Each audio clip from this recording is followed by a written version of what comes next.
Eh bien, bonjour à tous, bienvenue dans cette seconde demi-journée consacrée à la formation tout au long de la vie.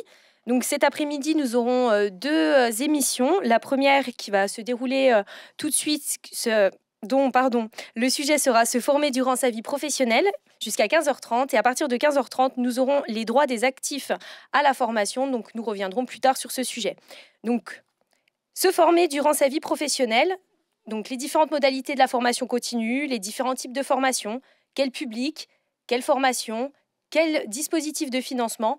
Voici les questions qui auront des réponses, vont trouver, j'espère, des réponses, en tous les cas, cet début d'après-midi.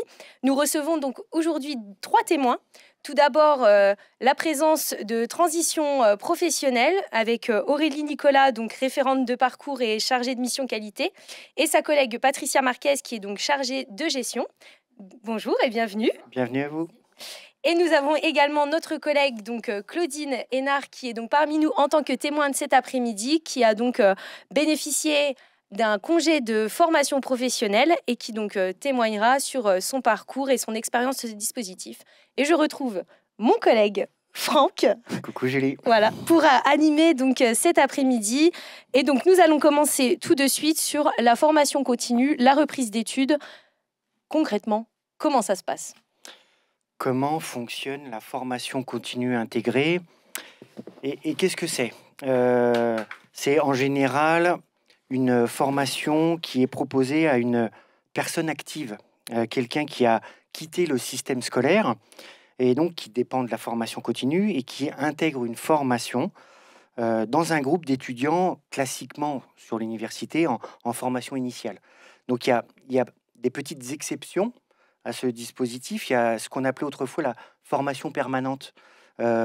Si vous avez effectué un parcours de formation initiale et que vous avez fait un break après votre baccalauréat, après une licence, après un BTS par exemple, vous pouvez faire une césure pour partir 1 an à l'étranger, faire une petite expérience professionnelle et revenir réintégrer ce qu'on pourrait appeler classiquement la formation initiale. Ça fonctionne également pour des personnes au foyer qui s'occupent de leurs enfants. Et encore un dispositif un peu à part qu'on appelle auditeur libre pour les personnes retraitées qui n'ont pas comme objectif d'obtenir un diplôme. Donc, ils n'ont pas besoin de suivre les examens et juste assister aux cours pour une culture générale.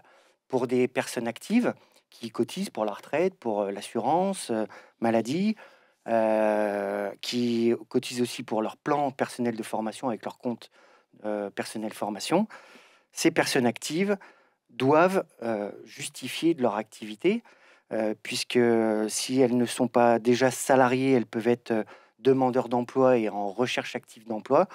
À ce moment-là, leur conseiller référent va leur proposer de compléter leur parcours de formation professionnelle pour acquérir des nouvelles compétences et à ce moment-là, s'orienter vers le CFK pour bénéficier de la formation professionnelle à travers le dispositif de formation continue intégrée. Effectivement. Donc, pour quel type de formation, du coup, un salarié peut revenir sur les bancs de l'université ?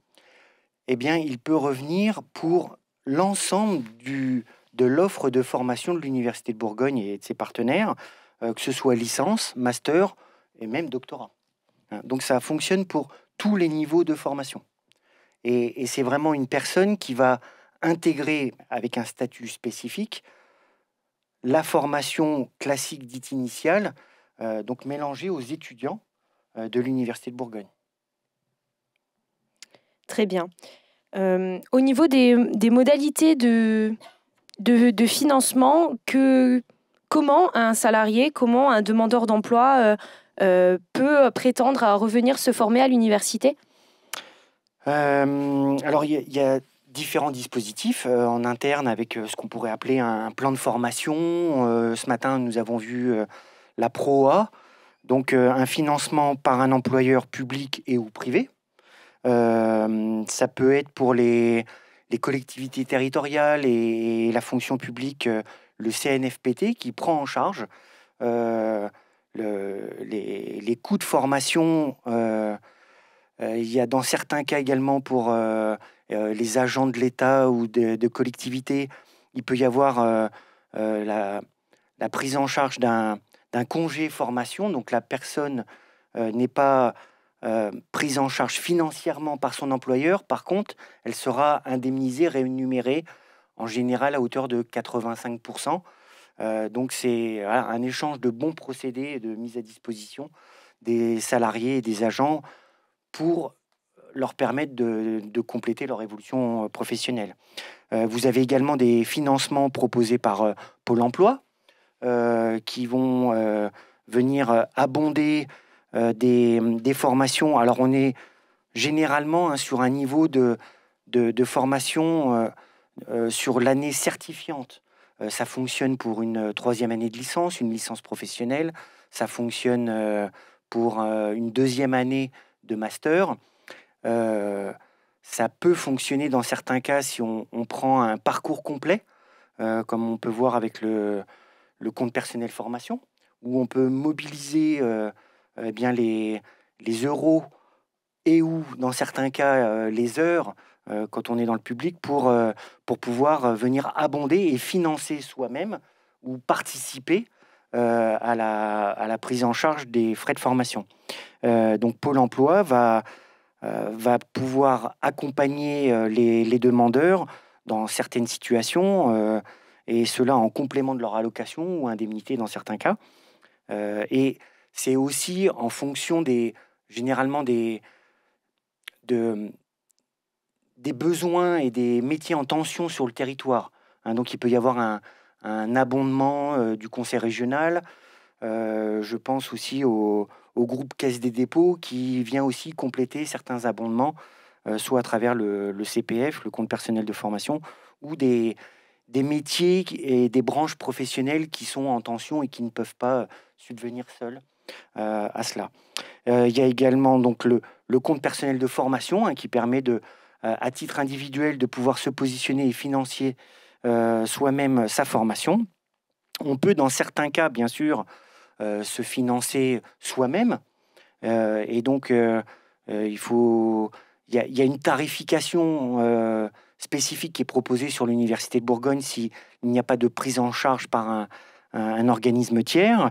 Et sur étude des ressources personnelles, il y aura toujours une considération tarifaire proposée à une personne qui aurait des difficultés à pouvoir se financer soi-même sa formation. Hein. Et puis, il y a des structures comme Transition Pro, Bourgogne-Franche-Comté, qui vient également proposer une prise en charge financière du parcours de formation. Et c'est là où vous allez pouvoir nous expliquer plus en détail le dispositif. Hein. Donc, ça exige de la part des candidats de déposer une demande avec un dossier qui peut ne pas être spécialement facile à considérer pour une personne, hein, qui est en reprise d'études. Il y a le stress, la lourdeur du dépôt de candidature, d'être bien conforme aux prérequis pour pouvoir être admis dans la formation. Et en parallèle, il y a le travail de déposer son dossier. C'est bien aussi d'être accompagné, hein, par des conseillers en évolution professionnelle pour s'aider, s'accompagner sur des retours d'expérience, pouvoir proposer des stages d'observation dans les structures, voir est-ce que l'environnement de travail va être en adéquation avec mon projet personnel, et donc un dossier de financement. Pourquoi ne pouvez-vous pas financer par vous-même ou votre employeur cette évolution professionnelle? Tout à fait. Et en dernier cas possible, il y a également l'autofinancement Tout à qui fait. reste possible pour des personnes qui souhaitent réellement reprendre leurs études et dont aucune prise en charge n'est possible. La mobilisation d'un autofinancement sur fonds personnels est possible sur la majorité de nos diplômes en formation continue. Tout à fait. Oui, oui. Bien le rappeler. Eh bien, ce que je vous propose, c'est donc de laisser la main du coup à nos deux témoins donc de Transition Pro Bourgogne-Franche-Comté que nous vous représentons encore une nouvelle fois. Donc merci d'être avec nous aujourd'hui pour nous parler un peu de financement, de prise en charge, de mobilisation d'un CPF de transition professionnelle donc qui a remplacé le CIF. Déjà, présentez-vous, je vous laisse vous représenter et peut-être nous expliquer un peu ce qui a changé depuis la réforme entre Transition Pro maintenant et anciennement FONGECIF. D'accord. Bonjour, déjà merci encore pour l'invitation. Donc Patricia et moi-même Aurélie Nicolas. Donc on est ici pour représenter la structure transition professionnelle. Comme évoqué, c'est vrai que avant la structure s'appelait FONGECIF. On parle de transition professionnelle là depuis janvier 2020. Et effectivement, il y a des changements. Des changements, comme son nom l'indique, en fait, transition professionnelle. Et donc, c'est un acteur pour les transitions professionnelles, acteur de la reconversion. Donc, concrètement, ça veut dire quoi? C'est destiné à des publics qui voudraient donc changer de métier ou de profession. Et ça va être un dossier qui va être déposé pour une demande de financement. Donc, il y a plusieurs dispositifs qui existent au sein de Transition Pro. Donc, il y a le dispositif démissionnaire, il y a le dispositif CLEA, il y a le dispositif transition collective. Et celui qu'on évoque aujourd'hui avec vous, c'est effectivement le dispositif, ce qu'on appelle le PTP, le projet de transition professionnelle.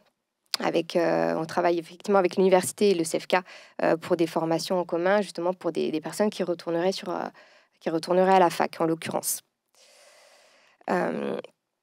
Voilà, on se représentera au fur et à mesure au niveau de nos fonctions, mais pour faire un focus en tout cas sur le dispositif PTP, le dispositif il est destiné pour les salariés du privé. Ça peut être aussi destiné à certains salariés du secteur public dans certaines conditions, notamment s'ils cotisent à ce qu'on appelle la CUFPA, s'il y a des versements en fait volontaires qui sont donnés par certains établissements publics dans le cadre de la formation professionnelle. Donc ça va être regardé en tout cas pour savoir si effectivement le salarié est éligible ou non et pour faire une demande de financement auprès de Transition Pro. Il faut savoir qu'il y a un Transition Pro par région, d'accord? Le dispositif va être le même à chaque fois et ça va être ouvert pour des salariés que ce soit en CDI, des personnes en CDI, CDD, intérimaires ou intermittents du spectacle, avec des conditions d'ancienneté qu'on va regarder avec les personnes de manière individuelle. Donc, on le disait tout à l'heure, c'est vraiment pour un projet de reconversion. Un projet de reconversion pour une formation qui sera certifiante, d'accord? Et pour un organisme de formation qui a des exigences qualité également. C'est pour ça qu'on va vous demander certaines choses qu'on viendra aborder un peu plus tard. Donc, on est vraiment sur ces notions-là, sur la présentation du dispositif et les missions de Transition Pro ont un peu évolué en ce sens-là. Vous parliez tout à l'heure du conseil en évolution professionnelle, donc c'est vrai que le conseil n'est plus attribué à Transition Pro, en tout cas à l'époque du FONGECIF. Maintenant, on va plutôt travailler avec donc les partenaires de l'emploi et du conseil en ce sens-là. Mais Transition Pro reste l'acteur référent pour le financement des transitions professionnelles, des reconversions. Ok, merci pour cette présentation de l'organisme et cette présentation un peu globale de vos missions et notamment axée en ce qui nous concerne pour la reconversion. Du coup, nous, ce qui nous intéresse avec notre service et les stagiaires que nous accompagnons, c'est clairement comment élabore-t-on un dossier de transition pro? Comment ça se passe? Alors, il faut s'armer un petit peu de temps. Donc concrètement, ça a bien été identifié. Il s'agit bien d'un dossier d'une demande qui doit être déposé. Maintenant, tout se fait de manière dématérialisée. Par contre, vous avez un petit visuel qui apparaît. On reviendra dans les détails pour évoquer tout ce qu'on demande à la fois pour le bénéficiaire et vous, organisme de formation. Mais déjà, il faut retenir qu'un bénéficiaire, il doit déposer un dossier complet au plus tard 3 mois avant l'entrée en formation. Donc, dossier complet, ça veut dire sa partie, lui, bénéficiaire, son projet, l'explication de son projet. Il y a une partie qui concerne vous, organisme de formation. Une fois que le bénéficiaire a choisi l'organisme de formation, il faut faire compléter différentes informations. Vous devez nous joindre par exemple le calendrier, le devis, des informations sur le référentiel de formation, des informations essentielles pour la constitution du dossier, pour l'estimation de la prise en charge. Et on insiste beaucoup sur le calendrier et les dates d'entrée et fin de formation, et notamment les périodes de fermeture, parce que le salarié a besoin, en tout cas dans le cas d'une personne en CDI, a besoin de faire une autorisation d'absence à son employeur. Donc il doit aussi prévoir ça auprès de son employeur et de lui poser les choses au moins sur les dates d'entrée de sortie de formation. Et le troisième volet du dossier, donc c'est effectivement cette partie employeur. Donc là, qui va concerner plutôt le salarié, par exemple sur sa rémunération, des charges, etc. Patricia pourra compléter un petit peu plus tard aussi. Donc, on vient demander beaucoup d'informations, à la fois pour le bénéficiaire, pour vous, organisme de formation, et effectivement pour l'employeur. Donc, c'est pour ça que ça demande du temps. Donc, en moyenne, un bénéficiaire, il faut qu'il prévoie quand même 5 mois pour réaliser son dossier, pour qu'il soit, voilà, on va dire, tranquillement, pour faire des allers-retours avec vous, pour qu'il construise bien son projet déjà en amont, pourquoi pas effectivement avec le conseiller en évolution professionnelle. Et puis, bien faire sa demande auprès de son employeur. Sans tous ces éléments-là, c'est pour ça qu'on vient beaucoup avec des exigences aussi auprès des organismes de formation, sans tous ces éléments-là, en fait, le dossier ne peut pas être recevable. D'accord ? Donc, les délais sont importants. Les délais sont importants et tout est dématérialisé.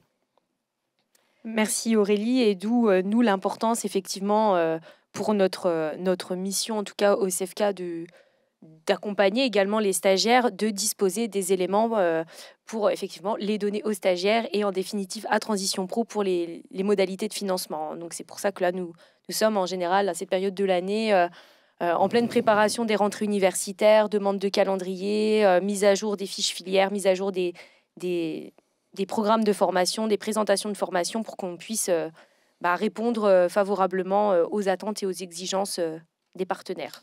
Oui, c'est ça, pour rebondir un petit peu. C'est vrai que on vous sollicite beaucoup sur la partie volet organisme de formation du dossier. Et voilà, les pièces sont vraiment obligatoires, notamment, comme je disais tout à l'heure, le calendrier, le devis et surtout la cohérence de toutes les informations à travers ce que vous nous transmettez donc, sur notre plateforme et à travers tous les documents que vous nous donnez aussi d'un point de vue programme, etc. Encore une fois, sur la cohérence des informations.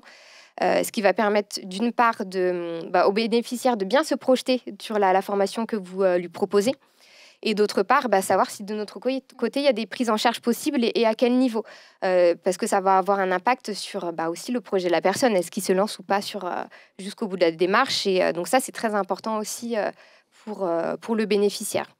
On vient vous embêter aussi pas mal avec le bilan de positionnement. Donc ça, c'est aussi une pièce qui est obligatoire.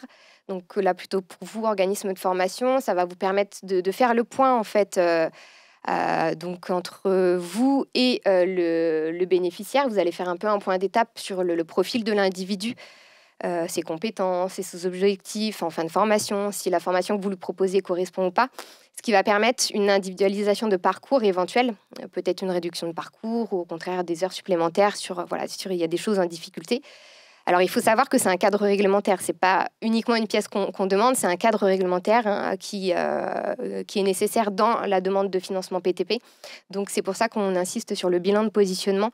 Et sans ce document, à savoir que cette demande peut être irrecevable. Donc, ça peut être embêtant aussi pour la personne. Mais c'est vrai que je trouve que c'est un outil que vous proposez qui est super. On reçoit les candidats qui ont leur projet de formation. Il y a cette possibilité de proposer, si parfois il manquait des compétences, des savoirs pour intégrer une formation en particulier, ce que nos éditeurs doivent et spectateurs doivent avoir conscience, c'est vous pouvez leur offrir l'opportunité de compléter, pas juste rentrer dans une formation, mais également d'aller chercher, s'il faut, d'autres blocs de compétences, d'autres morceaux de formation, un accès modulaire qui leur permettra d'intégrer vraiment pleinement et sereinement cette formation dans toutes les conditions. Et ça, c'est super. Oui, oui, tout à fait. C'est vraiment dans cet esprit-là. C'est un objectif métier, profession, pour que la personne soit embauchable derrière. Alors, toujours dans le cadre du PTP, donc c'est-à-dire un dossier pour une certification. Donc voilà, c'est vrai que ça peut être des fois un peu compliqué à comprendre pour le bénéficiaire, parce que ça lui fait beaucoup de démarches, beaucoup d'acteurs. Mais c'est vrai que c'est une chance et un dispositif qui existe, qui peut être intéressant, parce que chose qu'on n'a pas dit, c'est que donc le dossier fait son chemin. Une fois qu'il est déposé à Transition Pro, le dossier passe en commission. Il y a un accord de financement ou non. S'il y a accord de financement, ça veut dire qu'il y a une prise en charge donc des coûts de formation et prise en charge de la rémunération. On y reviendra un petit peu plus tard, mais donc voilà, c'est quand même pas négligeable et c'est pour ça qu'on a besoin de tous les éléments du dossier pour faire une estimation déjà au préalable et savoir si la personne se projette ou non. Et s'il nous manque des informations, effectivement, le dossier peut être irrecevable. Mais encore une fois, enfin, ce que vous proposez est très intéressant dans le sens où, euh, pour rassurer à la fois je dirais le candidat, le bénéficiaire de Transition Pro ou même son employeur, de nombreuses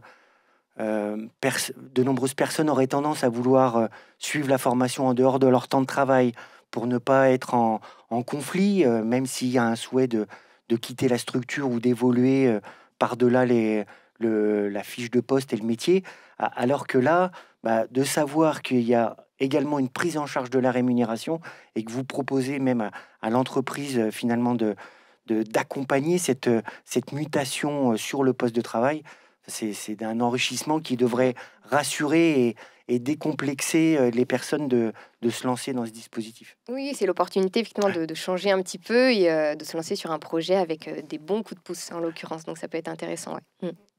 C'est clair. Et merci du coup pour le bilan de positionnement, ce focus et surtout que tu puisses nous rappeler l'importance du bilan de positionnement ici pour nos auditeurs, hein, puisque nous avons également des enseignants, chercheurs qui nous écoutent. Et donc du coup l'importance que quand le CEFCA les sollicite effectivement très tôt dans l'année, c'est qu'on a vraiment besoin de ces éléments-là pour répondre favorablement, encore une fois, pour une prise en charge, un financement et on va dire une perspective d'évolution professionnelle pour des stagiaires en reconversion. Donc c'est vrai que c'est très important, et notamment le bilan de positionnement est très important qu'on le fasse conjointement entre nous, le CEFCA, et l'équipe pédagogique en face conjointement. En même temps, c'est du travail et de l'investissement sur ce bilan de positionnement préalable, mais qui permet de bien lister l'ensemble des besoins, des prérequis. Est-ce que la personne elle est vraiment apte? Est-ce qu'elle peut se dispenser de certains enseignements ou alors rentrer pleinement dans la formation?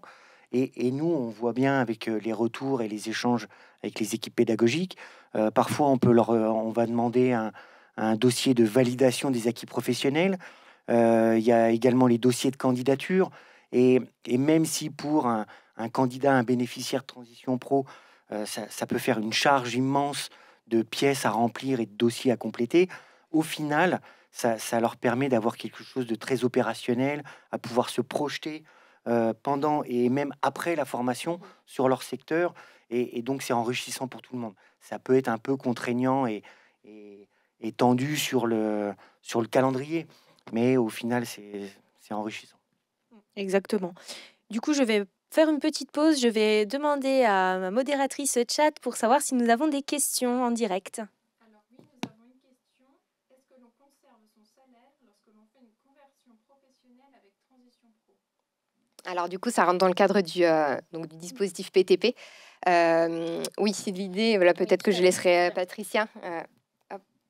Donc tout à fait. Une fois que le dossier est validé en commission, derrière, l'employeur maintient un salaire à hauteur de notre prise en charge qu'on viendra lui rembourser 30 jours, en moyenne 30 jours après. Ok, merci.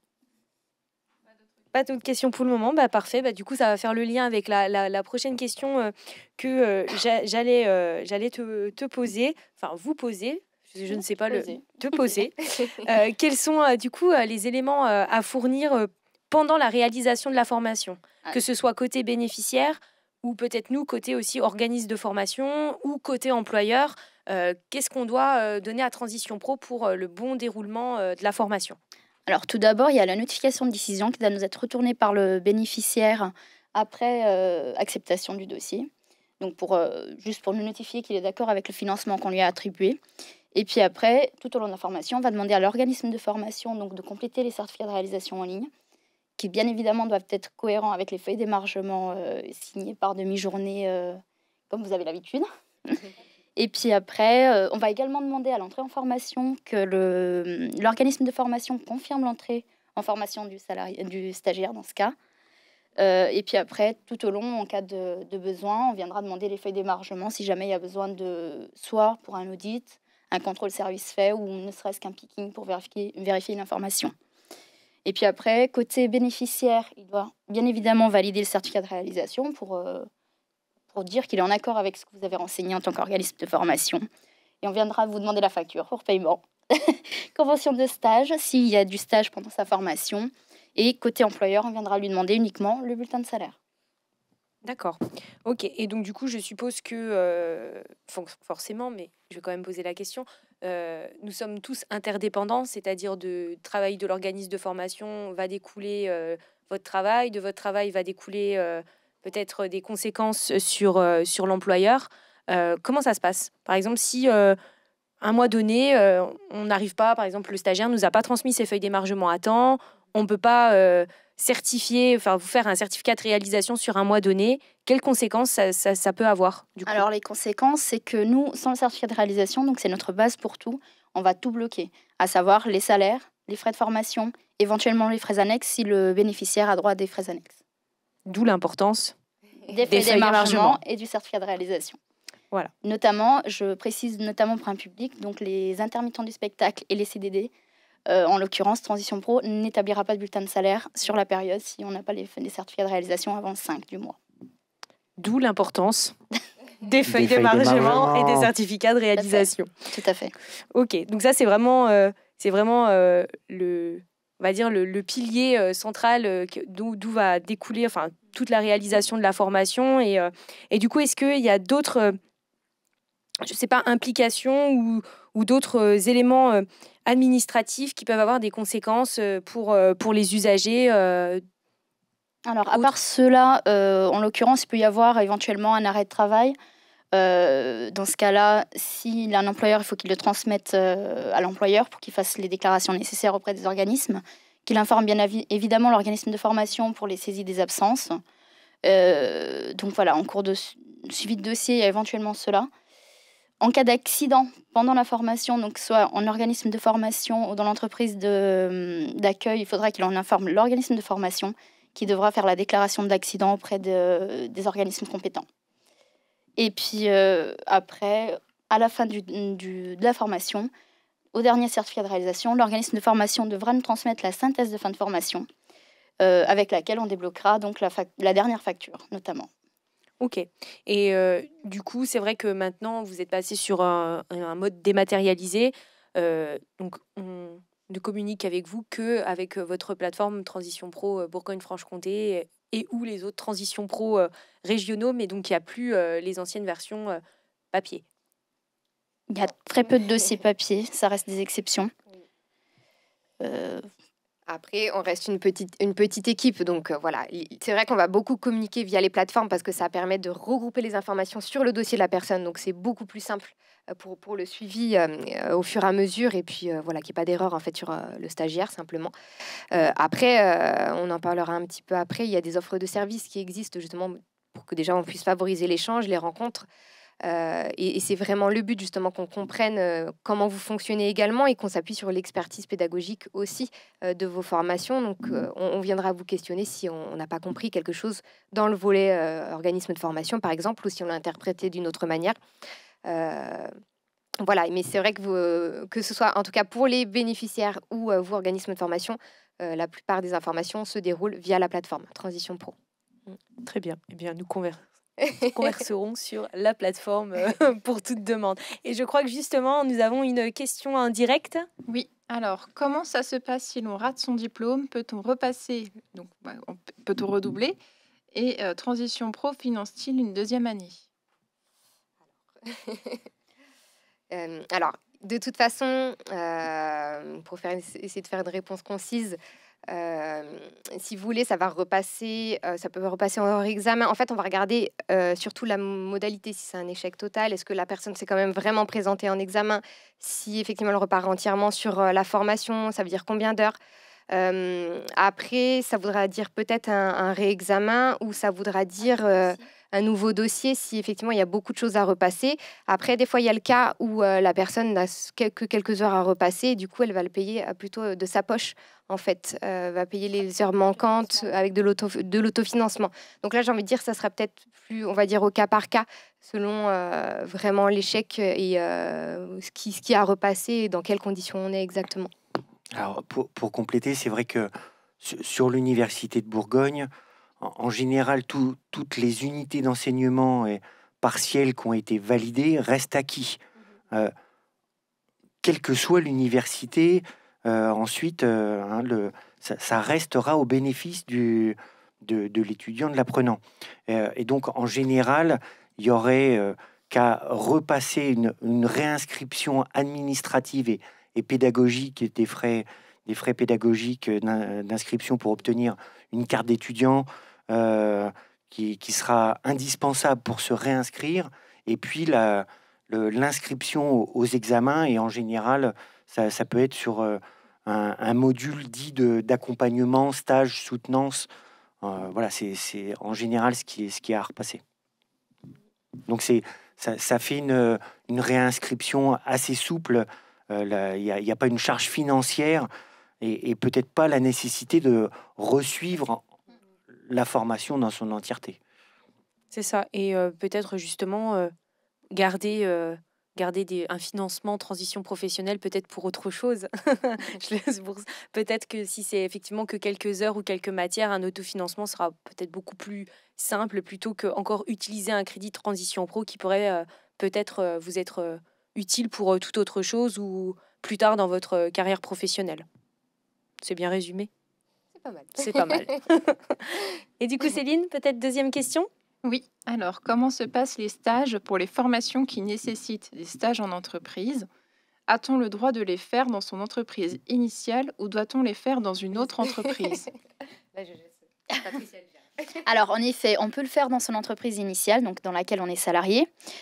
Toutefois, si on fait son stage dans l'entreprise dans laquelle on est salarié, le stage n'est pas pris en charge par Transition Pro. Donc, c'est-à-dire que cette période-là ne sera pas remboursée à l'employeur et l'employeur n'est pas tenu de maintenir une rémunération pour cette période-là. Si le stage s'effectue en effet dans une autre entreprise, dans ce cas-là, il y aura une prise en charge des stages comme prévu par le référentiel de la formation. Bien. Merci pour le complément d'information parce que ouais, je savais pas moi, de mon côté. Tu le savais toi? Oui. D'accord. Eh bien, écoutez, j'aurais appris quelque chose. Très bien. Voilà, ça sert d'apprendre. Super. Merci. Du coup, on va peut-être continuer un petit peu à discuter ensemble. Et du coup, peut-être parler, Aurélie, tu nous parlais que vous proposiez des offres de services à Transition Pro, outre le projet de reconversion. Tu peux nous en dire quelques mots? Du coup, voilà, c'est pas comment dire, c'est plutôt pour qu'on ait du lien avec soit les bénéficiaires, soit avec les organismes de formation, soit les employeurs. Donc, il y a possibilité, de nouveau en passant par la plateforme, de vous inscrire ou appeler l'accueil justement pour des réunions d'information. Alors, il y a plusieurs offres de services. Réunions d'information à destination du bénéficiaire ou ce qu'on appelle aussi des réunions flash, donc qui va être plus courtes, plutôt 30 minutes, sur des modalités visio ou présentielles. Donc là, on va réexpliquer les dispositifs et ça va permettre de situer un peu le bénéficiaire dans le début de ses démarches ou au contraire sur l'avancée de ses démarches dans son dossier. Et il y a aussi des offres de services à destination des organismes de formation, notamment sur le bilan de positionnement, avec des animations de 30 minutes qui se font majoritairement en visio. Je crois que Franck aussi avait participé également. Voilà, en tout cas, ça, c'est ce qui est proposé. Et bien évidemment, avec la possibilité aussi de nous contacter dès lors qu'il y a des questions. Je sais que nous, on n'hésite pas quand nous, on a des doutes aussi sur la Constitution qui vous concerne également. Merci pour ton complément. Et du coup, moi, j'aimerais juste revenir sur ta fonction à Transition Pro. Donc, référente de parcours, tu accompagnes du coup aussi bien les entreprises que les futurs bénéficiaires.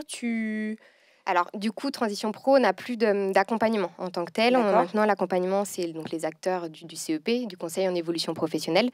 Les référents de parcours vont être là pour analyser la qualité du projet, donc à travers le dossier. Donc, il y a une analyse du projet qui se fait, qui va être présentée en fait en commission à travers des critères. Et donc, cette présentation, la lecture du projet du projet est faite telle quelle en commission et l'analyse est faite en amont, ce qui va permettre aussi à la commission de prendre la décision. Et depuis là, quelques jours aussi, quelques missions qualité là, qui me sont attribuées. Donc voilà, tout nouveau aussi. Mais voilà, il y a notre collègue également qui est déjà sur la fonction. Et ce qui permet justement, sur les fonctions qualité, de venir aussi vous rencontrer organismes de formation. Ce qui permet de mieux cibler les attentes des organismes de formation et du coup, venir orienter les bénéficiaires qui viennent aussi prendre des informations. Et encore une fois, l'idée, c'est de développer le réseau de la région Bourgogne-Franche-Comté.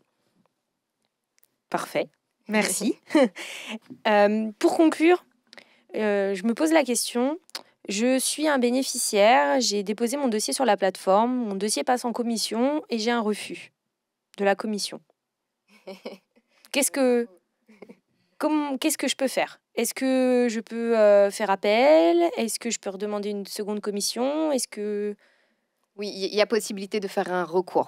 Donc, en fait, il y a une notification qui est envoyée donc, au bénéficiaire, donc la personne qui a posé son dossier. La commission est passée. Dès le lendemain, la personne a une notification sur les motifs de refus de son projet.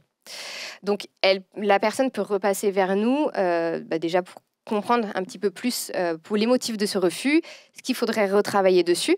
Donc, on va lui apporter ces informations-là qu'elle doit retravailler. Et si la personne était en accompagnement avec un conseiller en évolution professionnelle, ça peut être aussi l'occasion de revenir auprès de son conseiller pour apporter peut-être des pièces supplémentaires. Des fois, c'est notamment sur les perspectives d'emploi où il manque peut-être un peu de matière. Donc, des fois, c'est des offres d'emploi qui peuvent être ajoutées, des informations en plus. Et effectivement, les nouvelles pièces vont être positionnées pour une demande de recours. Ok, très bien. Merci, merci pour cette réponse. En tout cas, puisque ça peut, je pense, arriver dans certains cas d'avoir des refus. Et c'est vrai que nous aussi, notre rôle ingénieur de formation, c'est aussi quand on a nos futurs stagiaires de pouvoir les orienter au mieux vers les bonnes personnes. Donc, merci pour l'information. Du coup, Céline, as-tu encore une question sur le chat? Oui, alors c'est une question qui est relative à ce dont on a parlé tout à l'heure pour les stages. Est-ce qu'on est rémunéré pendant ceci? Donc, je pense que déjà, on peut parler peut-être plus de gratification que de rémunération. Mais si oui, alors est-ce qu'on est rémunéré pendant les stages? Et on peut peut-être préciser combien? Si vous le savez. Alors, le stage, quand on parle de prise en charge des salaires sur le stage, c'est l'employeur qui verse aux mêmes conditions que quand il était en entreprise, donc dans la limite de notre prise en charge. Vous parliez de gratification, donc éventuellement une gratification versée par l'entreprise d'accueil. Par exemple, oui. Donc, dans ce cas-là, c'est pas compatible avec le dispositif PTP. Donc, normalement, l'entreprise d'accueil ne verse pas de gratification pour les stagiaires de la formation professionnelle. Alors, sinon, dans certains cas, quand on parle de période de stage avec une convention de stage qui précise l'employeur, aussi pour des questions de responsabilité d'assurance, il peut y avoir une gratification à partir de presque 3 mois et on est sur une base forfaitaire de 3,90 €. Dans certaines branches, certains secteurs, les stages peuvent être fortement rémunérés. Je pense en informatique, en communication, les 5 mois de stage peuvent monter jusqu'à 15 000 € facilement. Et donc après, c'est des accords. Il y a une gratification plancher pour pas faire un travail à titre gracieux. La personne, elle est quand même en formation, en immersion, en observation devant un nouvel environnement. Il y a parfois des formations qui nécessitent en parallèle l'obtention d'un titre professionnel. Donc la formation peut être en alternance, mais pas dans tous les cas. Et donc le stage devient aussi un moyen de valider une expérience professionnelle. Et donc tous les apprenants peuvent être plus ou moins tentés d'accepter, de solliciter une rémunération, une gratification, mais ça dépend aussi des secteurs. Oui. Après, encore une fois, en tout cas dans le cadre du PTP, pour cette démarche-là, on insiste bien sur le fait que la personne est salariée de toute façon. Donc voilà, le statut n'est déjà pas le même. Donc c'est vrai que ces questions-là, elles ne sont pas toujours évidentes à cibler et c'est important. Ouais, c'est important de le notifier et de se renseigner en tout cas. Et pour terminer sur la question, effectivement, je pense que la personne parlait peut-être de manière globale. Là, c'est vrai qu'on parle vraiment du cas de la reconversion professionnelle et du dispositif, donc de projet de transition professionnelle. Après, ce qu'il faut savoir, c'est que si on part sur une reprise d'études avec autre financement, comme on l'annonçait tout à l'heure en début de propos, que ce soit un autofinancement ou autre, effectivement, là, il y a une gratification qui est possible. Je dis bien possible et non obligatoire de la part de l'entreprise d'accueil à partir du troisième mois de stage, après en fonction des branches professionnelles ou du secteur d'activité, le montant de la gratification peut varier, c'est ce que disait Franck.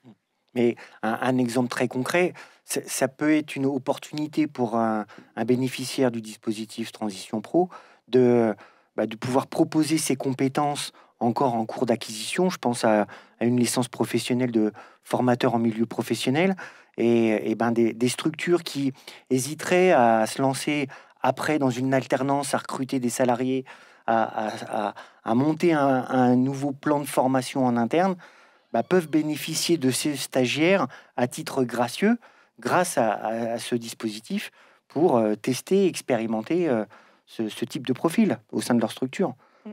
Plutôt que toujours sous-traiter, déléguer, externaliser. Exactement.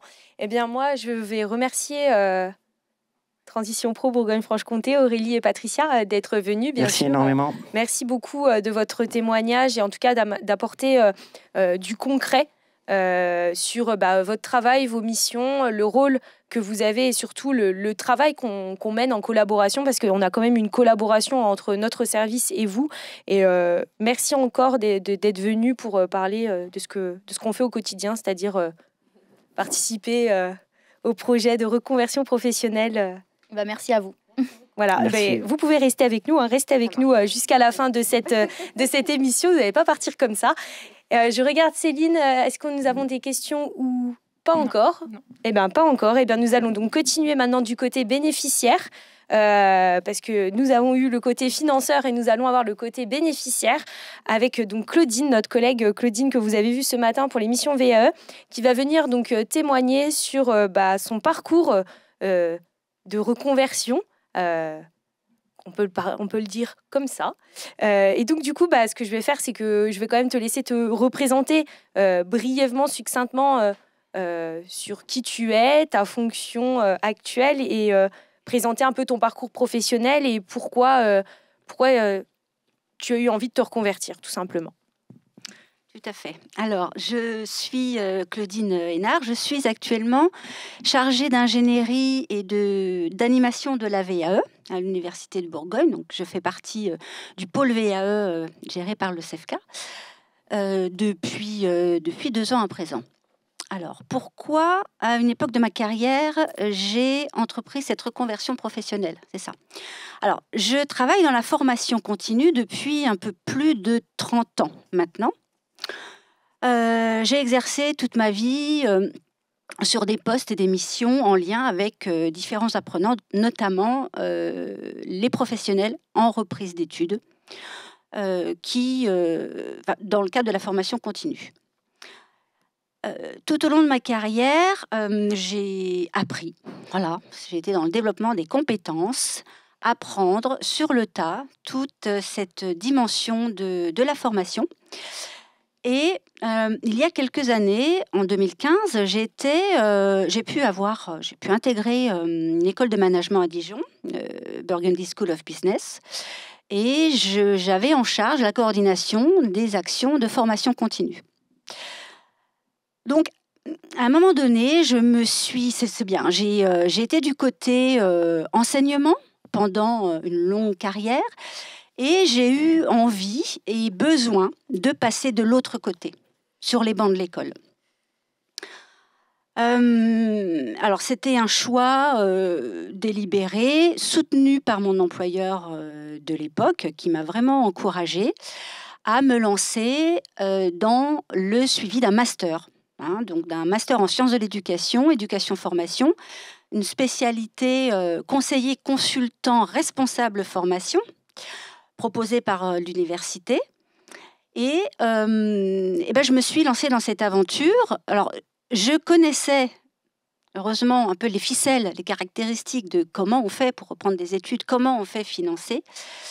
Et je me suis lancée vers, alors avant Transition Pro, c'était Fongecif, pour bien comprendre, un premier échange avec un conseiller en évolution professionnelle, pour bien comprendre, maintenant que j'étais moi concernée directement, alors que j'accompagnais pendant des années des candidats qui venaient se faire financer par le biais du Fongecif, eh bien, je me retrouvais, moi, de l'autre côté, en tant que bénéficiaire. Voilà, j'ai été extrêmement bien accompagnée par le Fongecif pour monter mon dossier de financement avec les différents volets dont parlait Aurélie, auxquels accordait une grande attention. Le volet pédagogique, le volet employeur, le volet bénéficiaire avec les salaires, bref, tout ce qui allait se passer. Ce qui m'a permis de bien prendre, encore mieux prendre la mesure de ces fameux délais dont vous avez parlé. Effectivement, parce que ma rentrée était en septembre 2015, on était en novembre 2014. Voilà, je savais que je pouvais y aller, combien de temps j'avais pour monter mon dossier avec l'appui de mon employeur, du CEFCA, de déposer mon dossier dans les délais prévus. Voilà. Ça s'est déroulé de manière très temporalisée avec un accompagnement. C'est le mot qui caractérise globalement ma fonction, mais je trouve de l'importance de toutes les actions qu'on peut mener, d'être accompagné par nos financeurs, par nos enseignants sur un point de vue pédagogique. Je m'arrête là parce que tu dois avoir d'autres questions. C'était déjà pas mal sur la partie présentation. Du coup, pourquoi tu as fait le choix justement de choisir déjà ce dispositif-là et surtout dans quel objectif plutôt pourquoi ce but de dire je vais reprendre le chemin de la fac alors que ça faisait déjà 30 ans que tu avais de l'expérience professionnelle dans la formation continue. Par exemple, tu aurais très bien pu faire une validation des acquis de l'expérience. Pourquoi revenir? Alors du coup, toi, la question va être inverse par rapport à ce matin. Pourquoi avoir fait le choix de revenir sur les bancs de l'université? Oui. J'ai bien mesuré ce choix. J'ai regardé la VAE. En effet, j'étais armée. J'avais tout ce qu'il fallait pour entreprendre une VAE. Mais j'avais envie de ces bancs de l'école. J'avais envie de la relation avec les enseignants. J'avais envie de vérifier mes pratiques. J'avais envie de nourriture intellectuelle, d'un esprit de groupe. J'ai intégré une promo sensationnelle. Alors, quand on reprend ses études en formation continue, on est souvent on est les plus âgés, forcément. Mais alors, j'ai beaucoup appris des étudiants en formation initiale. J'avais vraiment besoin de tout ça. Faire une VAE, oui, mais j'en avais déjà fait une en 2003. J'ai fait une VAE sur un premier diplôme, donc je savais ce que c'était. Voilà, j'avais vraiment besoin de théorie, d'enseignement, de cours, de travaux, d'évaluation. Les évaluations étaient très intéressantes pour moi parce qu'elles m'ont vraiment permis de vérifier mes pratiques. De les ajuster. Je me suis dit parfois, oula, au niveau des évaluations, quand on mène un processus d'évaluation dans un dispositif de formation, en amont, pendant, chemin faisant, après, j'ai vu que j'étais un peu en décalage, j'avais des ajustements à faire, et ça, je l'ai appris en cours. Avec une promo sensationnelle, comme tu l'as dit. Ça me fait très plaisir que tu soulignes ça, étant donné que nous sommes de la même promotion. Merci pour ce cadeau. Oui, donc effectivement, donc tu as repris toi tes études donc en formation continue, donc intégré donc une promotion d'étudiants de formation initiale avec donc quelques personnes de formation continue. Donc c'est vrai que c'était très sympa aussi. Et nous, moi, je vais prendre la casquette étudiant pour aussi raconter, parce que c'est important d'avoir aussi l'apport de personnes en formation continue qui reviennent se former. C'est vrai que vous étiez 2. Et ces 2 personnes-là nous ont fait grandir aussi sur le plan professionnel, autant que nous, on a pu vous apporter notre jeunesse, notre folie. Par ailleurs, vous nous avez apporté aussi de la maturité et le côté professionnel, je pense, qui nous manquait. Donc, je pense que c'est un lien gagnant-gagnant, que ce soit entre l'étudiant et le salarié, et ou le salarié et l'étudiant. Et en tout cas, je pense qu'on s'est fait grandir mutuellement. Donc, je pense que c'est la mixité des publics, en tout cas, peut apporter beaucoup dans un parcours de formation. Ouais, c'est un grand enrichissement, les retours d'expérience, les différentes approches. Euh, Nous, les retours qu'on a dans notre quotidien, c'est il y a cet idéalisme et en même temps cette capacité à être tout de suite opérationnel, à aller rechercher des nouveautés académiques, scientifiques. C'est des fois le petit frein, la petite crainte d'une personne qui est en reprise d'études, c'est de se dire, est-ce que je vais être dans un entraînement suffisamment continu et opérationnel pour être dès la rentrée, hein, on vous assomme de bibliographie, de contenu, à savoir différents cours, différentes formations.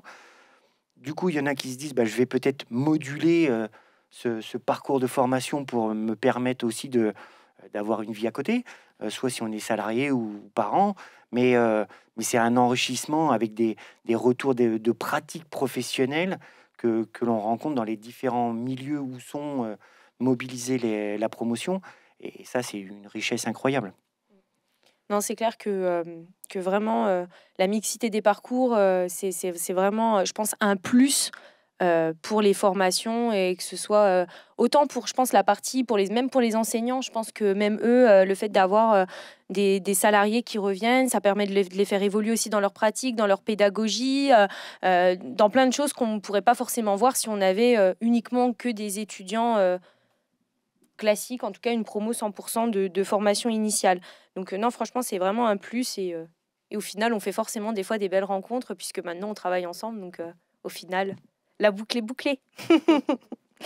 Du coup, peut-être pour rebondir, tiens, je vais te poser une question. Quelle difficulté éventuelle tu as pu rencontrer avant, du coup, l'entrée en formation, pendant toute cette démarche de construction de ton projet, de préparation, de lien entre tous les acteurs que tu as pu voir, entre l'organisme de formation, le financeur, ton côté à toi de je suis salarié, je dois aussi maintenir mon travail, je dois faire ma demande auprès de mon employeur pour partir en formation.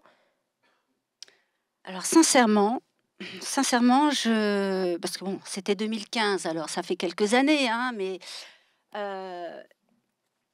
je n'ai rencontré aucune difficulté. Je pense, pour la bonne et simple raison que, et c'est un conseil que je pourrais donner, que j'ai anticipé ce projet, je l'ai préparé. J'ai pris le temps d'aller me renseigner. Je me suis pas lancée comme ça du jour au lendemain. Tiens, je vais faire un master, je vais candidater à la fac et puis je vais faire un CIF. Et la formation commence dans 3 mois. Parce que ça, je l'ai eu en tant que professionnel, avec des professionnels qui reprenaient des études et qui me disaient ma rentrée, elle est dans 2 mois. Et je fais un CIF. Ah, ça va pas aller. Donc, j'ai anticipé, j'ai préparé, ce qui m'a permis de respecter tout le délai qui était nécessaire pour instruire un dossier, monter le projet, candidater à la fac, parce que potentiellement j'aurais pu ne pas être admise, hein. D'ailleurs, j'ai été admise, mais j'ai dû faire une validation des acquis professionnels, puisque je n'avais pas le niveau prérequis, donc j'ai fait valoir mon expérience. Ça a pris encore une fois un dossier à construire, voilà, que je n'avais pas forcément intégré dès le départ. Donc, j'ai anticipé, ce qui m'a permis de ne rencontrer aucune difficulté. Donc le maître mot est donc l'anticipation. Anticiper, préparer. Oui, préparer. Ouais. Très bien. Du coup, as-tu atteint ton objectif? As-tu réussi? Alors oui, bien ta sûr. formation? Oui, alors oui, j'ai réussi. J'ai eu des moments de découragement, hein. J'ai cru parfois que je n'allais pas y arriver. Bon, mais ça, c'est légitime, hein, dans un processus de reprise d'études comme ça, quand on rajoute cette couche-là de reprise d'études à la vie personnelle, la vie familiale, la vie professionnelle, parce que tous les 15 jours, il fallait retourner au travail, il y avait la mission à continuer, les devoirs, faire un trait, on tirait un trait sur les sorties, les vacances, voilà. Mais j'ai rien lâché. Malgré ces moments de découragement, j'ai atteint mon objectif. Alors, j'ai pas atteint mon objectif, celui que je m'étais fixé, c'est-à-dire d'évoluer dans l'institution qui m'employait à l'époque, puisque une restructuration est passée par là. Je m'y inscrivais pas, donc voilà, je suis partie pour d'autres horizons. Mais en tout cas, j'ai pu valoriser finalement au final, puisque je suis là aujourd'hui. Donc, mon objectif est atteint. Master en poche, réelle satisfaction. Voilà, c'est vraiment une très très belle aventure pour un professionnel à un moment donné de sa carrière, de se poser et puis de se lancer, d'aller vérifier, d'aller apprendre encore et de se munir aussi pour son employabilité. Oui, c'est le but. C'est le but. Voilà, c'est nouveau, ouais, le vrai but de la nouvelle réforme, hein, et on le voit de plus en plus avec les réformes successives de la formation professionnelle que le maître mot, c'est l'employabilité, rester employable, se former pour toujours rester employable sur le marché du travail. Donc effectivement, déjà, félicitations Claudine, hein. Bon, même si les années sont passées depuis, mais on peut quand même te féliciter d'avoir obtenu ton objectif de master. Je sais pas si c'est positif. Mais si, c'est positif, mais bon. Mais moi, ça m'a fait rajeunir de toute façon, donc je me sens pas concernée par les années qui ont passé.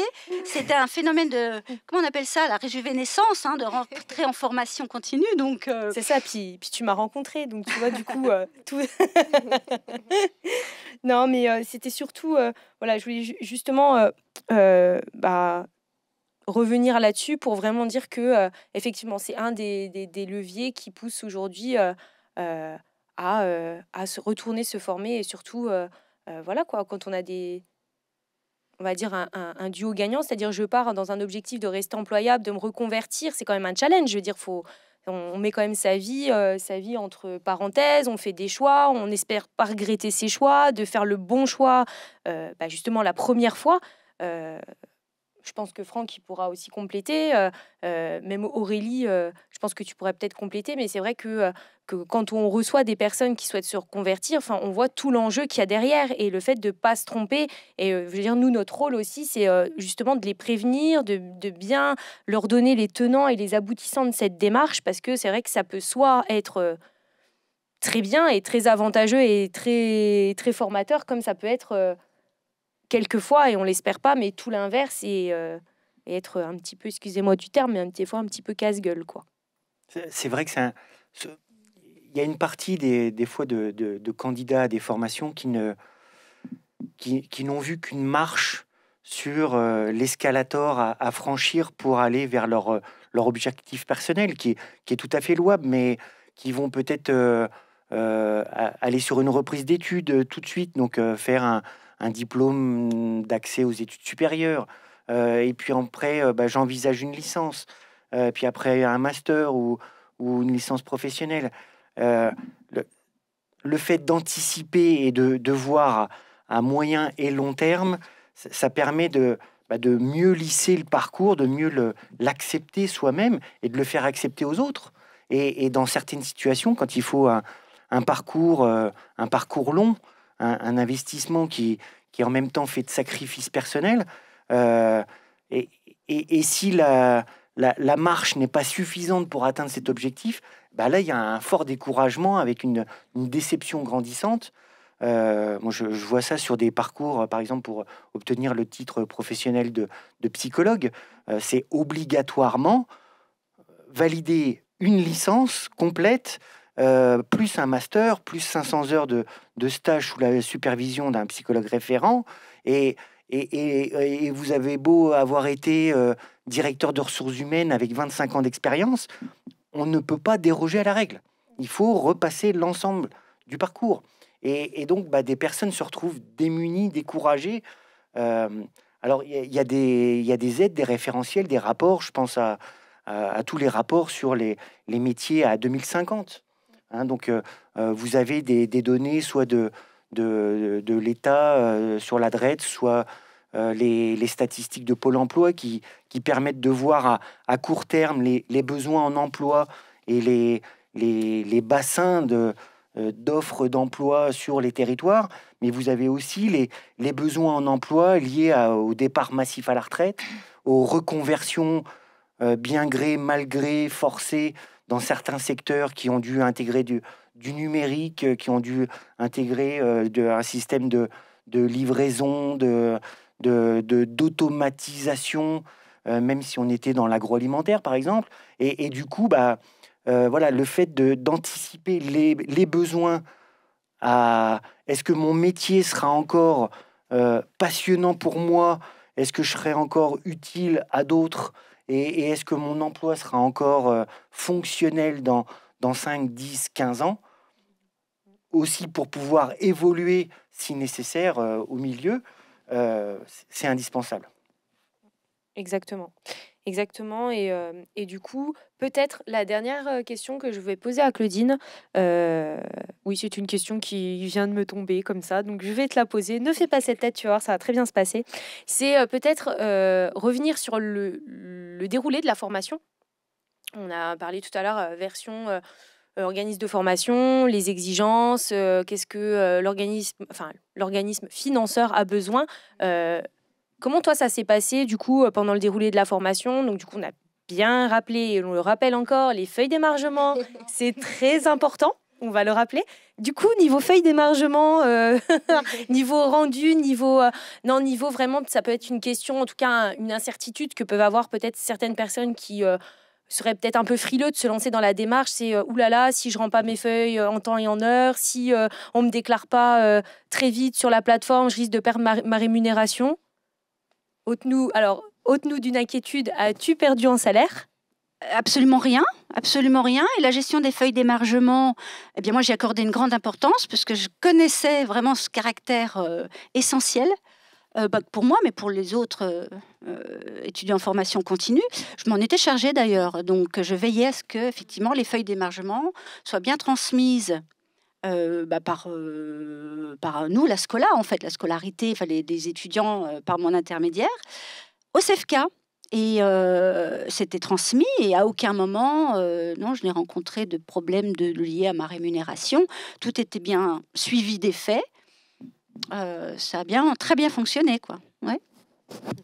Alors, je vais vous rassurer, il n'y a pas de perte de salaire en bloc, justement, et on viendra régulariser ultérieurement dès qu'on aura les documents. D'accord, ok.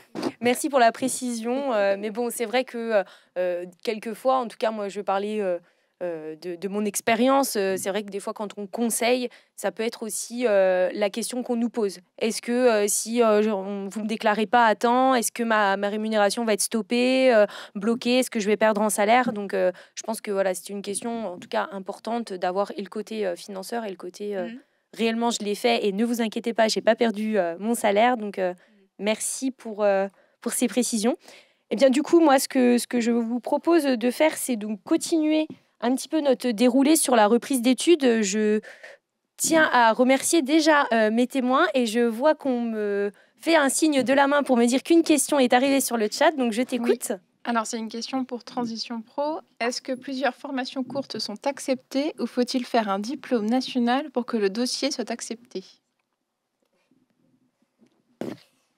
Alors, encore une fois, on est sur un dossier pour une certification. Donc, on est vraiment sur un diplôme. Alors, formation courte, s'il n'y a pas une certification derrière à la clé et pas d'employabilité à la clé, non, ça fonctionnera pas. Après, ça peut être, si voilà, il y a un projet à travailler, ça peut être étudié en amont avec nous et avec le conseiller en évolution professionnelle avant de faire les démarches pour rien, j'ai envie de dire. Mais on est vraiment sur une certification, un dossier pour une certification. Alors pour compléter, il y a des formations courtes, je pense au diplôme universitaire, dont certains sont enregistrés au répertoire spécifique de France Compétences. Donc, du moment qu'il y a une fiche RNCP qui identifie cette formation, elle est tout à fait éligible. Et ça peut venir... Alors, des formations courtes vont compléter en général un parcours de formation, un métier. Donc, les formations plus courtes, les DU, en général, ne permettent pas d'acquérir un métier en soi. Ils sont complémentaires. Je pense à un psychologue, un personnel urgentiste qui viendrait suivre une formation sur les psychotraumatismes ou encore une fois la pratique de l'hypnose. Ça permet pas d'être thérapeute en soi, mais ça permet de compléter son offre de prestations. Et donc là, ceux-là sont référencés au RNCP. Mais pas tous les diplômes. Hein.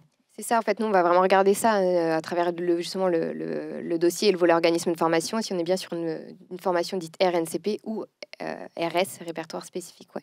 Mais c'est vraiment dans l'intérêt de l'apprenant. C'est rigoureux, c'est lié à Calliope, autrefois Datadoc.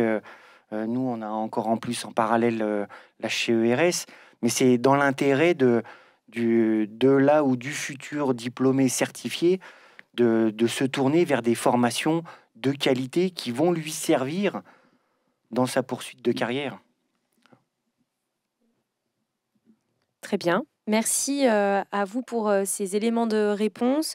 Du coup, je vous remercie toutes les trois d'être venues témoigner sur la partie reconversion professionnelle. Hein, je le indique bien, voilà, nous avons fait vraiment un focus sur la partie donc, formation continue, sur la reconversion. Restez bien sûr avec nous jusqu'à la fin. C'est avec plaisir qu'on peut échanger même sur tout ce qu'on va vous présenter, enfin en tout cas ce que Franck et moi-même allons vous présenter par la suite. Et donc du coup, on va continuer sur la partie... justement, les grandes étapes d'accès à la formation, par exemple, est-ce que reprise, par exemple, d'études, on l'a indiqué, formation courte, diplôme universitaire, formation longue, est-ce qu'on peut suivre qu'une partie d'une formation longue, des modules? Est-ce qu'on doit suivre l'intégralité d'une formation? Peut-être, Franck, tu peux peut-être nous éclairer justement là-dessus? Alors, c'est vrai qu'il y a deux cas, deux grandes typologies de cas, suivre l'intégralité de la formation et dans certains cas c'est exigé. Hein. J'abordais l'exemple des psychologues, je vois ça auprès des ingénieurs. On ne peut pas se passer de certains modules de formation, de modules d'enseignement, et donc dans une grande majorité de cas, il faut suivre l'intégralité de formation. Il peut y avoir par disponibilité personnelle, soit parce que je vis en dehors du territoire et donc il me faudrait avoir mon activité à côté. Mon employeur ne peut me mettre à disposition que peut-être une journée, deux par semaine ou par mois pour pouvoir suivre une formation. Alors on peut bénéficier, après avoir échangé et validé avec les responsables pédagogiques de la formation, bénéficier d'un accès modulaire et ne suivre que les modules qui nous manquent, par exemple pour pouvoir rattraper, si on n'est pas dans une démarche de validation d'acquis d'expérience, mais qu'on souhaite se mettre à jour, par exemple sur un volet système d'information géographique, une certaine forme de management bienveillant, d'écoute, de gestion de projet avec une approche participative, comment on peut intégrer des stratégies de changement de comportement. On n'aura pas besoin personnellement d'aller chercher l'entièreté de la formation, mais on peut avoir un accès modulaire à cette formation, et donc il sera proposé aux stagiaires de la formation continue une proratisation sur les frais de formation qui seront ramenés au volume horaire effectué par la personne. Exactement, et pour compléter ce travail, on le mène également conjointement avec les responsables pédagogiques de chaque formation pour étudier tout d'abord le besoin et le projet de la personne qui souhaite se former. Et ensuite, on travaille effectivement sur quelles unités, si c'est une formation longue, quelles unités, quels modules, quelle matière, pour proposer, effectivement, comme tu l'as dit, Franck, un devis adapté, proratisé et bien sûr une convention de formation proratisée. Très bien, et bien moi je te propose qu'on poursuive sur les grandes étapes d'accès à la formation, c'est-à-dire à partir du moment où je souhaite faire la formation, ça y est, j'ai trouvé sur le site de l'Université de Bourgogne, je souhaite faire cette formation-là, et au moment où, ça y est, c'est le jour de la rentrée, j'arrive, je m'installe sur les bancs de l'université. Les grandes étapes, comment on fait? Ça se passe comment? Alors, avant même la rentrée universitaire, avant le jour de la rentrée, et là, c'est déjà une grande partie du chemin fait, même si encore un long parcours à réaliser et à s'accrocher, il faut déjà vérifier l'éligibilité de la formation. Nombreux pensent pouvoir suivre pleinement une formation. Quand on arrive à un niveau licence, quand on arrive à un niveau master, il faut avoir de notre part, CEFCA et équipe pédagogique, on vérifie l'éligibilité, que la personne ne se lance pas à corps perdu dans une formation où on sait d'avance qu'avec les efforts et l'investissement à faire sur tous les modules, et on est sur une semaine de 35 heures, une grande partie de diplôme en licence, on est sur un volume horaire de 21 heures par semaine. Ce qui peut sembler, on pourrait se dire, je peux même travailler à côté, ça va bien se passer, pas inquiet. Eh bien si, il y a un effort tel, un investissement tel, et des exigences telles, parce qu'on est dans un milieu académique. À partir du niveau master, on peut se lancer dans la recherche, et on doit faire des présentations opérationnelles, professionnelles, scientifiques. Il faut vraiment vérifier, pour éviter un abandon pur et simple, et éviter qu'il y ait des touristes et des places qui soient prises inutilement lorsque en première année de licence, on peut être à 400, 1000 dans un amphithéâtre, mais dès qu'on arrive en licence professionnelle, on est sur des promotions de 30 personnes. Il faut pouvoir judicieusement, et dans l'intérêt aussi du groupe que vous aviez abordé tout à l'heure, s'assurer que la personne elle va tenir le choc. Donc, on vérifie l'éligibilité, les prérequis. Des fois, il y a des diplômes ou des niveaux d'études qui sont indispensables pour pouvoir accéder et candidater à la formation. Donc, de plus en plus, sur l'Université de Bourgogne, on a également une plateforme électronique e-candidat qui permet de déposer un dossier en ligne avec une période d'ouverture et de fermeture. Dans certains cas, il peut y avoir une seconde session proposée pour permettre un rattrapage, une liste complémentaire de se mettre en place. Donc il y a toute une période de candidature et d'échange avec l'équipe pédagogique, le CEFCA et là où le candidat, pour s'assurer que la personne sera admissible à la formation. Dans ce laps de temps, il y a un échange avec le secrétariat pédagogique et la scolarité du département de la composante dans laquelle la personne s'inscrit. Et nous, au CEFCA, on va transmettre tous les éléments de la formation continue, les frais de formation, puisque quand on est en formation initiale, l'État prend en charge les frais de formation, mais quand on est personne active et qu'on cotise, du coup, on se salarie sur ses propres deniers si on ne bénéficie pas d'une prise en charge par un organisme extérieur. Et donc, on doit financer soi-même ses frais de formation. Ça a un coût. En général, un niveau licence, il faut compter quand même 1200 euros. Je pense à une année de master, c'est environ 4200 euros à peu près. Et il y a des considérations tarifaires pour les situations personnelles. Et s'il n'y a pas de prise en charge, ça peut aussi être considéré.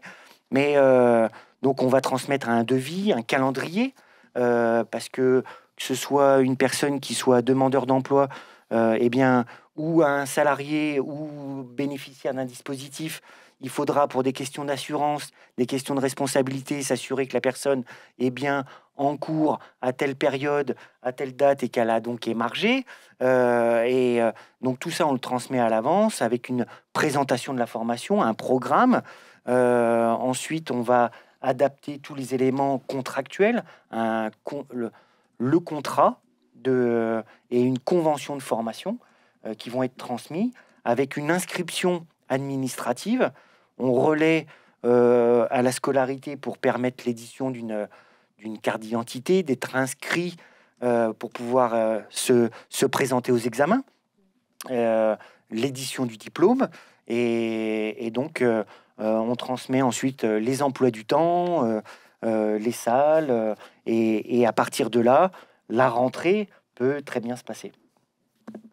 Ok, très bien. Eh ben, écoute, j'ai plus qu'à à postuler donc sur e-candidat pour pouvoir faire ma formation l'année prochaine et donc du coup me renseigner auprès de Transition Professionnelle pour me reconvertir. Voilà. Et donc du coup, je serai armée pour la rentrée. Excellent. Super, merveilleux. Eh bien du coup, on va peut-être clôturer ce petit sujet formation continue pour plus peut-être parler un peu plus des diplômes peut-être spécifiques que nous proposons à l'université, qui est un autre volet de notre champ d'activité au CFK. Là, on a vraiment parlé de la reprise d'études, donc sur les formations longues, des licences, des masters. Là, on peut peut-être faire un focus sur la dernière, on va dire les grosses 20 minutes qui nous restent, vraiment plus sur les formations courtes et les diplômes universitaires que nous proposons. Du coup, Franck, je vais te laisser la main pour présenter justement peut-être la différence entre la formation continue, qu'on va peut-être qualifier d'intégrer, et cette formation continue qu'on appellera spécifique. Tout à fait. Alors, on abordait sur le volet formation continue intégrée l'intégration dans le schéma de formation proposé par les universités en France, licence, master, doctorat. En parallèle, il faut parfois répondre à des besoins spécifiques, à des corps de métier, à des fonctions de l'administration publique ou à des professions réglementées qui vont nécessiter un partenariat et une adéquation avec un institut national supérieur de formation. Je pense au cadre de santé, au professorat et enseignants de l'éducation nationale. Je pense à des métiers de l'industrie qui ont des besoins spécifiques, où la certification proposée par un diplôme de la formation continue initiale ou intégrée ne permet pas de pourvoir, et donc il va y avoir un partenariat, une association pour proposer une réponse aux besoins de la branche professionnelle, typiquement. D'accord. Alors, je prends un exemple, un diplôme universitaire qui est mis en place avec le département de philosophie de l'UFR Lettres de l'Université de Bourgogne pour répondre aux besoins de formation des personnels de l'administration pénitentiaire. Donc c'est une offre de formation qui est étalée sur une année, 2 jours par mois, pour permettre aux salariés de bénéficier de la formation, mais de ne pas mettre en péril l'employeur dans des difficultés particulières, pour les maisons d'arrêt par exemple, et de pouvoir comme ça faire une émulsion en partenariat avec l'École nationale de l'administration pénitentiaire conjointement. Donc il y a une formation qui va être opérationnelle à partir de, là je pense à ça, novembre 2022, pour permettre dans le Grand Est de la France, notamment Dijon, Lyon, Marseille, de pouvoir faire monter en compétence une promotion de personnes en formation, en lien avec les besoins de cette branche professionnelle et des employeurs, pour après redéployer sur l'ensemble du territoire national.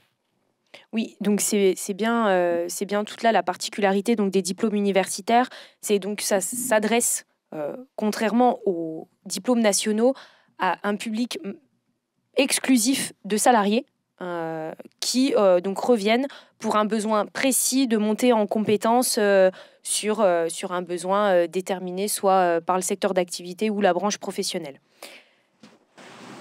Du coup, peut-être pour continuer sur ces différents types de formations, peut-être revenir un petit peu plus dans le détail sur vraiment, par exemple, les actions courtes, les DU, quel type de public, comment ça se passe, comment trouver cette offre de formation, comment se faire financer la formation également, puisque ça intervient dans un champ qui est complètement différent aux diplômes nationaux. Du coup, peut-être renseigner nos téléspectateurs et auditeurs sur ce point.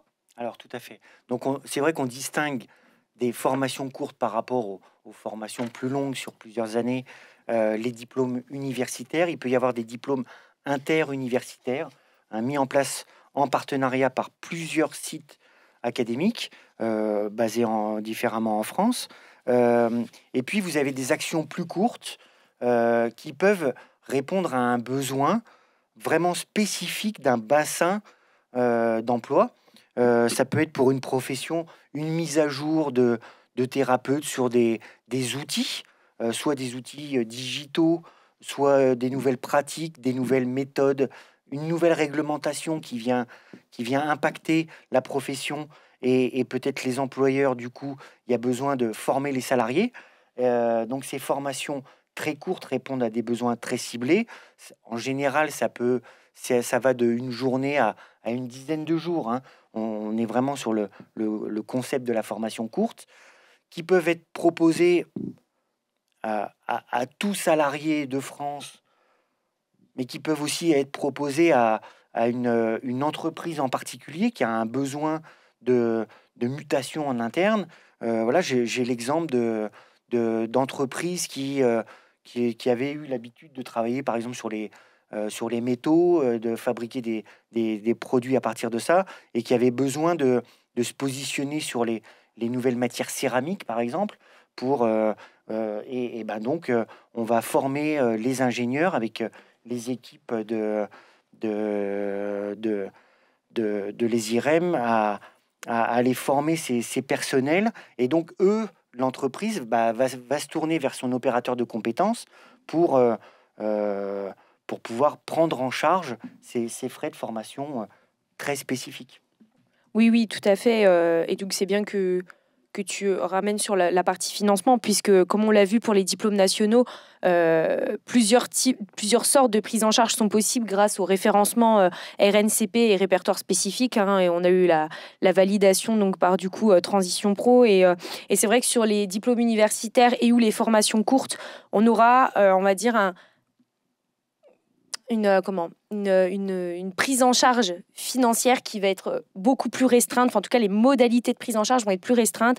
C'est-à-dire que soit on peut effectivement avoir une demande d'une entreprise qui pourra faire prendre en charge cette formation ou ce diplôme universitaire dans le cadre de son plan de formation, son plan de développement des compétences, ou alors, et quelquefois, surtout quand c'est à titre individuel, on intervient beaucoup sur de l'autofinancement, puisque encore à ce jour, la majorité de nos diplômes universitaires ne sont pas encore référencés et donc ne sont pas éligibles à un financement CPF.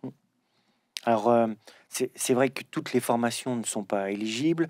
Les modalités d'intégration de ces formations courtes sont plus souples. Il y a moins d'exigences, de prérequis comme pour les hauts niveaux de formation universitaire. Donc, c'est un peu un échange de bons procédés, parce que des fois, ça peut toucher différents niveaux d'emploi dans une même structure. Je pense pour des questions de réglementation, qualité, hygiène, sécurité. Ça peut impacter autant des enseignants, une direction d'école, des personnels municipaux, des assistants éducation. Donc voilà, on ne peut pas exiger un prérequis, un diplôme au départ. Mais ça va permettre à l'ensemble de la structure et aux individus de rester dans leur employabilité. Et voilà. Hein, donc c'est le donnant-donnant. Il y a un peu moins de restrictions, mais en même temps, souvent, on doit donner un peu plus de sa personne.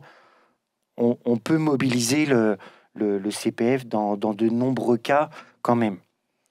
Tout à fait. Et donc, du coup, peut-être pour conclure sur les quelques minutes qui nous restent, finir plutôt peut-être sur la partie sur la partie peut-être conception, puisqu'on a également aussi des enseignants-chercheurs qui regardent cette émission, pour simplement peut-être leur identifier que le CFK, nous sommes à votre écoute et à votre disposition justement pour monter ces parcours qui sont spécifiques, puisque vous êtes également en lien avec le monde socio-économique dans vos branches et dans vos périmètres d'intervention, et que c'est avec grand plaisir, en tout cas, que les ingénieurs formation travaillent avec vous pour créer ces parcours, on peut dire atypiques, en tout cas spécifiques, de montée en compétences, et qu'il ne faut pas hésiter à nous contacter sur